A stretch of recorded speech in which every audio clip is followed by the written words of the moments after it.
சகோதரிகளை ஆஸ்வதிக்கும்படியாக சோதரிக்கிறோம், பிள்ளைகளை ஆஸ்வதிக்கும்படியாக சோதரிக்கிறோம். கர்த்தாவே நன்றியோடு சோதரிக்கிறோம் ஐயா. வருத்தப்பட்டு கால சுமத்த யாவருக்கும் இளைப்பாறுதல் கொடுக்கிறதான தேவன் கர்த்தாவே இளைப்பாறுதல் தந்து நடத்தும்படியாக நன்றியோடு சோதரிக்கிறோம் ஐயா. ஆவியானவரே இந்த கிருபை இரக்கத்திற்காக சோதரிக்கிறோம் கர்த்தாவே. கடந்த ஒரு வாழ்க்கையில நன்றியோடு இறக்க செய்வீராக.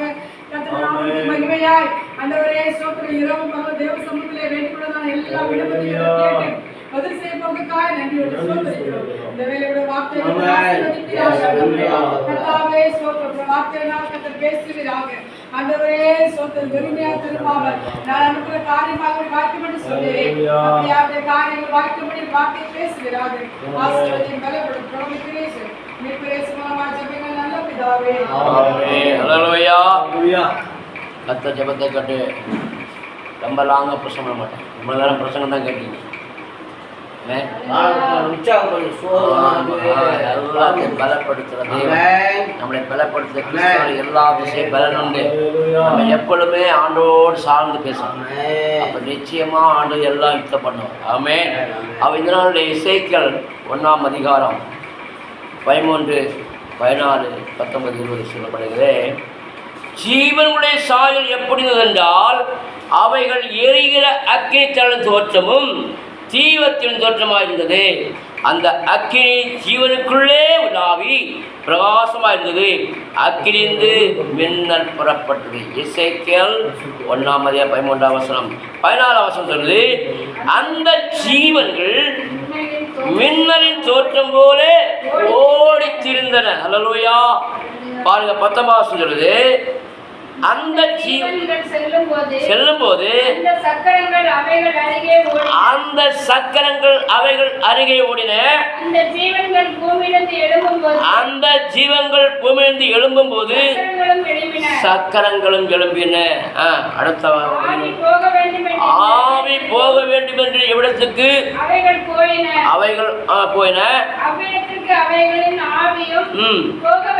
போக வேண்டும் என்ற சக்கரங்களும் அவைகளின் அருகே எழும்பி ஜீவனுடைய ஆவி சக்கரங்கள் இருந்தது. அல்லேலூயா. ஆண்டவர் ஒரு மனுஷனை எழுப்புறாருண்டா, தொடுறாருண்டா, ஆவிக்குரிய ஜீவன் எப்படி இருக்கணும்? ஆவிக்குரியவன் ஆவிக்குரிய பகுத்தறிந்து கொள்ள வேண்டும். ஆமாம். அப்போ நமக்குள்ள பரிசுத்தாவி வந்த பிறகு நம்ம ஒரு காரியங்களை ஆண்டவரை கேட்கும் பொழுது இந்த காரியங்கள் நான் என்ன செய்யணும்? அப்போ ஆவியானவர் ஒரு மனுஷன் பேசுகிறாரு, தேவனுடைய கருவியாக எடுத்து பயன்படுத்துகிறார். ஆமென்.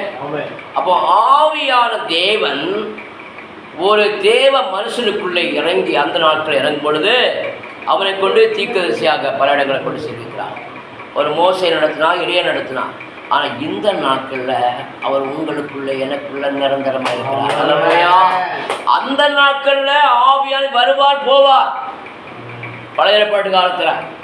இந்த நாட்களில் ஆண்டவராகிய இயேசு பரிசுத்தாவி உங்களுக்கு வரும்பொழுது நீங்கள் பலனடைந்து யூதாரும் எருசலேமும் சமாரியரும் பூமியும் கடைசி வரைந்தும் எனக்கு சாட்சிகளாக இருப்பார். அப்ப நம்ம கூடவே இருக்கிற ஆவியானவர்.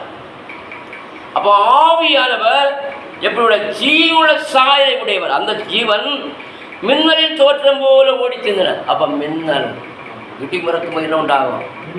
மின்னல் உண்டாகும். இதுக்கு மழை வரும்னு, ஆசீர்வாதம் வரும்னு அர்த்தம். ஆமே. உங்களுக்கு ஆசி வரும்னா பயங்கர இடி முழக்க சத்தம் கேட்கும்.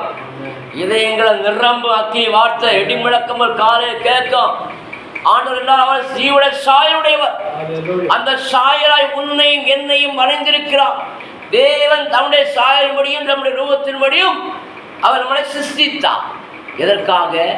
அவருடைய குறித்தான காரியங்களை மாம்சத்தில் இருக்கிற நமக்குள்ளே வாசமான தேவன் குமாரன் மூலமாக நமக்கு அந்தபடி பகுத்து தந்தார். தேவன் தம்முடைய ஒரே பேர குமாரனை விசுவாசிக்கிற எவனோ அவன் கெட்டு போகாமல் நிச்சயம் நடைமுறைக்கு இவ்வளவா உலகத்தில் அன்பு உண்டு. எவ்வளவு அன்பு! குமாரனை பலியிட்ட நிமித்தம் நம்ம இன்றைக்கு பிரியமா இருக்கிறோம். அவர் பலியில்லை என்றால் பரிகாரம் கிடையாது. அவர் பலி நிமித்தம்தான் நாம இன்றைக்கு உயிரோடு வாழ்ந்து கொண்டிருக்கிறோம். அவர் சொன்னாரு, நான் போறது உங்களுக்கு நலமா இருக்கும், நான் போகாவிட்டால் தேற்றல் வரா, தேற்றவாள வரா. அப்ப இன்னைக்கு நம்மளை தேற்றல் யாரு? பரிசுத்த ஆவியார். இந்த பரிசுத்த ஆவி தான் ரோமர் 8:14 படிக்கும்போது பார்க்கலாம். ரோமர் 8:14 எவர்கள் பாருங்க, எவர்கள் தேவனுடைய ஆவியில் நடத்தப்படுறார்களோ அவர்கள் தேவனுடைய புத்திரர்கள். அப்ப தேவ ஆவியில் நடத்தப்பட்டால் நீங்கள் ஒரு நாள் வெட்கமடைய முடியாது. நீங்க எந்த சூழ்நிலையிலும் ஆண்டு உங்களோடு அவருடைய நாட்கள் கால சக்கரங்கள் கூடவே வரும். அது எந்தெந்த இடத்துல உங்களை இறக்கணுமோ அங்கே இறங்கி யுத்தம் பண்ண, யாருக்கு விடுதலை தருமோ அவங்க விடுதலை தருவாங்க. ஏன்னா கர்த்தரோ ஆவியா இருக்கிறார். கர்த்தருடைய ஆவி எங்கே உண்டோ அங்கு விடுதலை உண்டு. இந்த இடத்துல ஜெபிக்கிற ஜெபத்துக்கு விடுதலை உண்டு. ஏனென்றால் இரவும் பகலும் இங்கே தேவ ஜெபம் எடுக்கப்படுகிறது. ஆண்டவர் அறிவார். ஆண்டவரே, தேசத்தின் ஜனங்களை மீட்பதற்காக எங்களை தெரிந்த நோக்கத்தை நிறைவேற்றுங்கள், எங்கள் கொடுக்கப்பட்ட அழைப்பை நிறைவேற்றுங்கள். வார்த்தை மூலமாக ஜனங்களை தப்தளிப்பிலிருந்து, பலவீனத்திலிருந்து, வேதனையிலிருந்து, சாபத்திலிருந்து விடுதலையாக்குவதற்குத்தான் ஆவியானவர் உயிர்ப்பிக்கிற ஆவியை ஊற்றினார். அந்த உயிர்ப்பிக்கிற ஆவியானவர் தான் இன்றைக்கும் உலகமெங்கும் தேசமெங்கும் சபையெங்கும் வார்த்தை மூலமாக அநேக மக்களை கர்த்தர் தட்டி எழுப்பி கொண்டிருக்கிறார். இந்த பெருமைக்கே இடம் கிடையாது. ஏனென்றால் பெருமை உணர்வுக்கு தேவன் எதிர்த்து நிற்கிறார், தாழ்மை உணர்வுக்கு கிருபை அளிக்கிறார். அவை மாம்ச சிந்தை மரணம், ஆவின் சிந்தையோ ஜீவன் சமாதானம். ஆவின் சிந்தையிலே செயல்பட்டால் நாம் தேசத்தை அசைக்குவோம், உலகத்தை கலக்குவோம். அல்லேலூயா.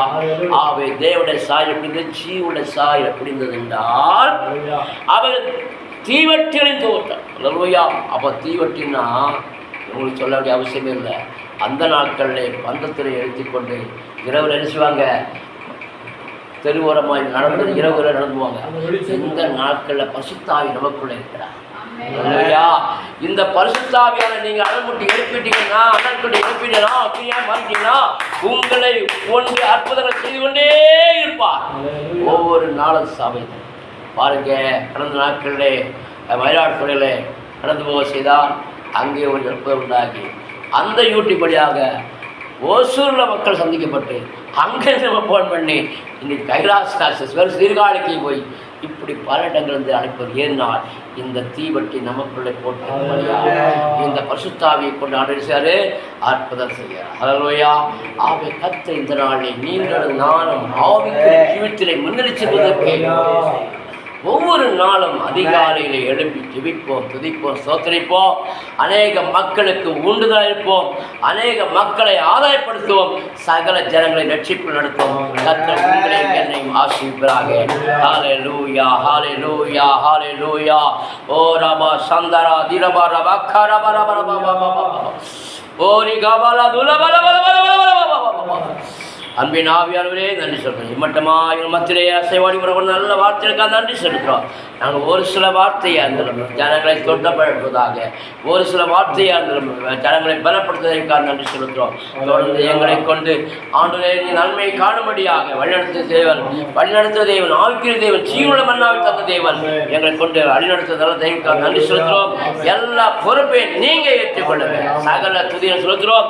ரட்சகரா இயேசு நம் நல்ல பிதாவே. ஆமென்.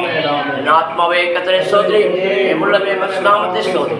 என் ஆத்மாவே கர்த்தரை ஸ்தோத்திரி, கர்த்தர் செய்த சகலமானது. ஆமென். ஆமென். உயிர்ப்பிக்கிறார், உயிர்ப்பிக்கிறார் இயேசு நம்மை தாமே.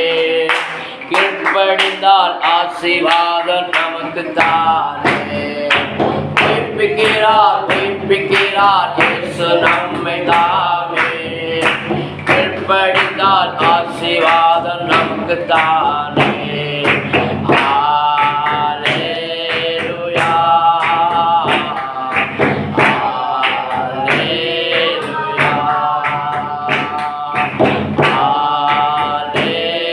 ஹல்லேலூயா,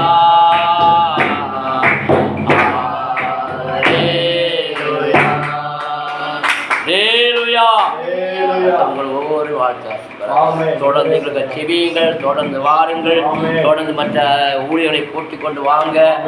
நல்லா சப்போர்ட் பண்ண நம்ம அவங்கள வெறுங்கரை பண்ணி ஆவியை நிரப்பி கர்த்தருடைய வார்த்தைகளை கொண்டு பயிர்வோம், சந்தோஷப்படுவோம்.